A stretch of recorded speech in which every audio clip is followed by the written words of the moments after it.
ऐसे मामलात में तो स्पीडी ट्रायल होना चाहिए और जो लोग भी संलिप्त हों ऐसे लोगों को फांसी से कम की सजा नहीं होनी चाहिए।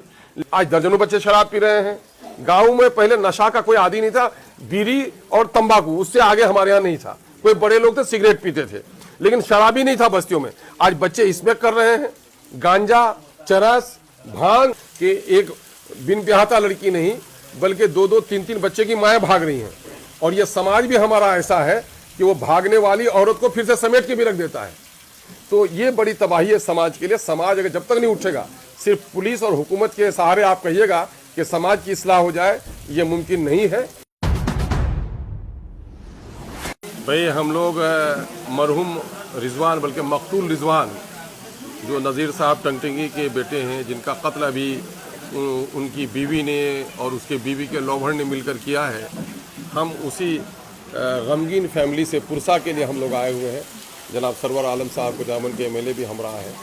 हम लोग उनकी माँ से, उनके अहले ख़ानदान से मिलने के लिए, पुरसा देने के लिए आए हुए हैं कि अब ये सब्र का मकाम है और बच्चे के मग़फ़िरत की दुआ करनी है। जहाँ तक मामला है, ये मामला बहुत ही संगीन है, बहुत ही शर्मनाक है और हमारे समाज की तबाही की सबसे बड़ी अलामत ये है, एक शौहर जो अपनी बीवी को छोड़कर, माँ को छोड़कर बैरून मुल्क जाता है, खून पसीना और कुर्बानियाँ देकर कमा के पैसा लाता है, बीवी के नाम से सुख चैन के लिए घर बना देता है, उसकी बीवी उसके घर की इस्मत आबरू की हिफाजत नहीं करके दूसरे को अपने बिस्तर पे बुला लेती है।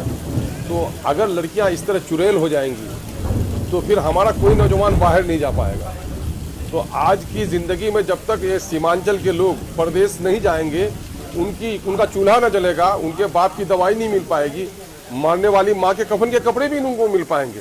तो आज मजबूरी है इस समाज की। इसलिए मैं तो पुलिस के आला ऑफिसरों से, एसपी से मैं मिलूंगा भी, कहूँगा भी, लिखूंगा भी कि ऐसे लोगों के लिए स्पीडी ट्रायल कीजिए आप। और हुकूमत वक्त पर भी हम लोग सवाल उठाएंगे कि ऐसे लोगों की सज़ा फांसी से कम कुछ नहीं होनी चाहिए। और मामला कल एक लड़का जो नाजायज़ ताल्लुक़ उनकी बीवी से रहा, अनवर पकड़ा गया है।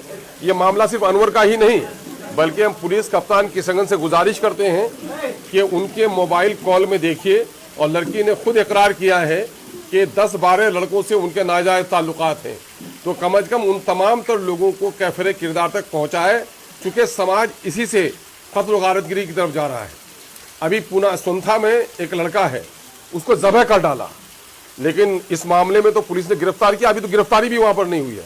मैं पुलिस कप्तान से कहूँगा कि परदेश की ज़िंदगी की वजह से हमारे समाज में बहुत सारी खराबियाँ आई हैं।